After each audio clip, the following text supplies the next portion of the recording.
might be the lord of the kaiju rising. Throw it right back when I fight you, lightning. Breaking all the plans when I'm fusing with the lads. Yeah, mega kaiju breaking right through. It's frightening. North Japan, I'm the bomb. How these kiddies crying to their moms. Alien, heading straight to Fuji when I roll up. Scary and eating every human fruit roll up. Only 4 from the 3, you ain't messing with. What is up, everybody? This is Hobbs back here with you with another Kaiju theater review. Before I do that, I want to shout out my 2 Bog brothers that are also Kaiju enthusiasts. Mr. Bones, who sent this one to me. Thank you so much for sending this to me. I've already reviewed Kong Skull Island. This is Godzilla 2014. So thank you so much. Also shout out to Interweb Kaiju, who gives me the lowdown on the Kaiju. If I have questions, him and Bones kind of let me know what's going on.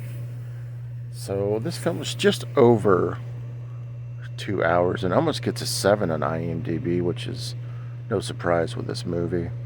Just over 2 hours long. This is Godzilla 2014. Let's get into this. Let's dive into this today on Kaiju Theater. So what's happening now is we follow the Brody family.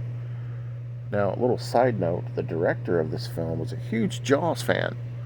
So because of that, he used the Brody name in the film with this, as you have a father who he's working near this like radiation treatment place, like these tremors are happening and whatnot. And he's with his wife, and they're basically trying to, what's the word I'm looking here for without trying to sound silly about it, they're trying to discover what's happening in this area, because there's all these radioactive signals that are going bad. So his wife also tests these signals out. So she goes down into this base, this unit, with some of her workers as she runs this little platoon of people that's doing this radioaction testing. And she ends up passing away in the beginning of the film. I'm sure most of you have seen this. And she gets stuck. So her husband is really, really distraught over it, because he's trying to prove that there's something else going down there. You know, it's not the radioactive waves or whatnot. He's trying to explain to the military, hey, there's something going on there. I want to keep investigating this. Why are all these radioactive and these waves and everything affecting and causing these tremors? What is there something down there? What is going on? So fast forward,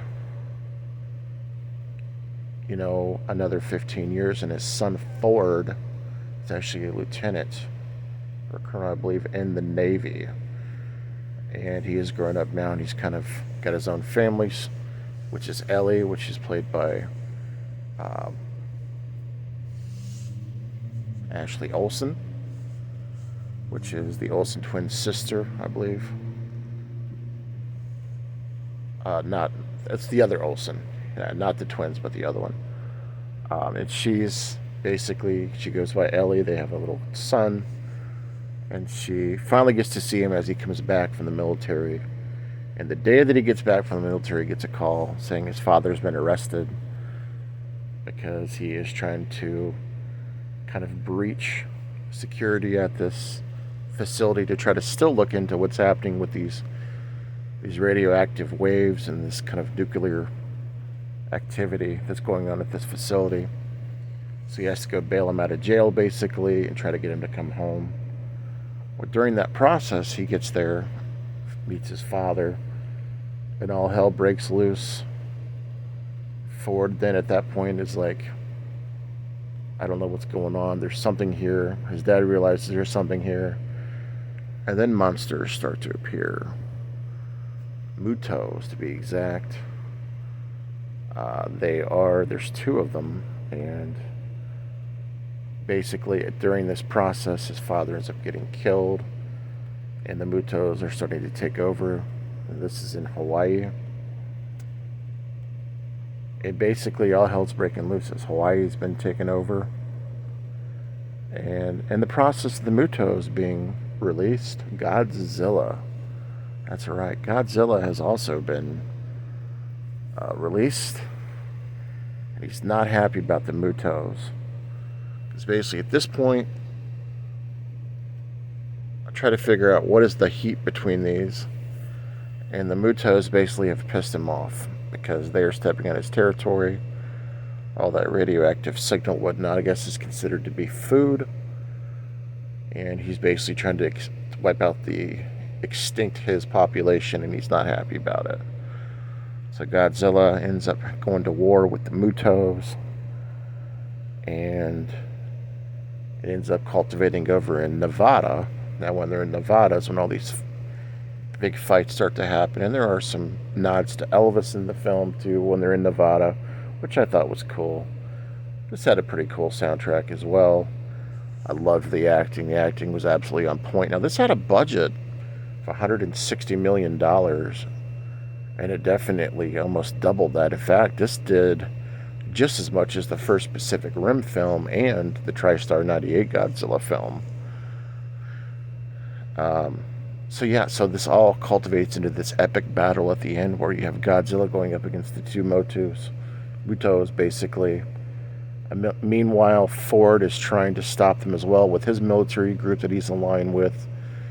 Meanwhile, his wife and his daughter are back home. People are trying to find places to survive because at this point, basically, the areas are becoming destroyed because of all the fighting.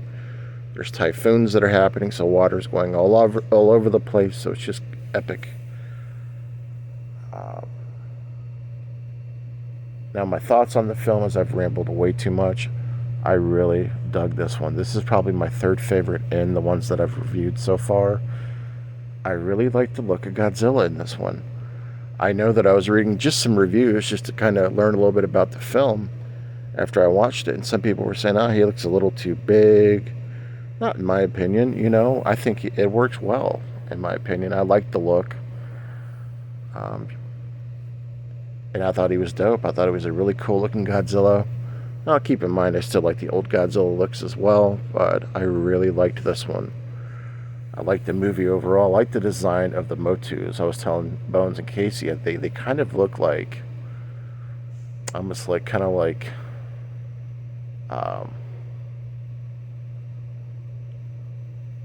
giant vultures with faces of xenomorphs on them. One of them kind of like and the other one was kind of like a giant spider with a turtle face on it. They were really awkward looking. But they were very, very strong. One would fly. The other one was basically on the ground. And Godzilla would have to try to find a way to fight both of them at the same time. And it was really epic. There were some nods, in my opinion, to Stand By Me in the film. But no one else mentioned that. There is a scene where there is a fire scene where they're running down this bridge. And when they're running, it looks just like the same scene where they're trying to do the train dodge and Stand By Me. There was one more, but I can't remember what it was. If I can remember what it was, I'll put it in the comments. Did anybody else catch that? Maybe it's just me being me, but hell yeah, I really loved Godzilla 2014. Thank you so much, Bones. This is a really great 2-pack to have.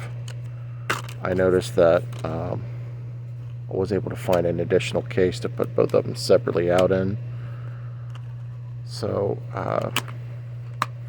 and I know a lot of people hated on 98, my last review.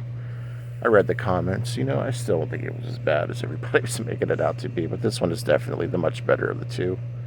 Really liked Godzilla 2014. Now I'm thinking I need to watch Godzilla vs. Kong, sooner than later. And apparently there's a whole bunch in between that I have to go out and watch as well. Like I said, I'm just getting started in the game, Kaiju. Let me know your thoughts on Godzilla 2014. Sorry, this is a little bit longer review, but I really wanted to ramble a little bit and give you my opinions on this one. Like I said, the acting was great. Just enjoyed it from top to bottom. The effects were great. The aerial shots were really good, towards the fights.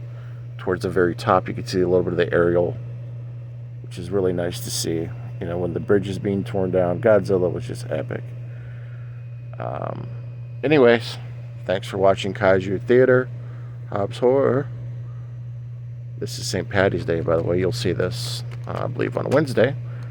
So happy St. Paddy's Day. Hope you guys had a great one. with your friends and your family. It was good seeing you guys on that St. Paddy's Day stream. Catch up with you later. Peace.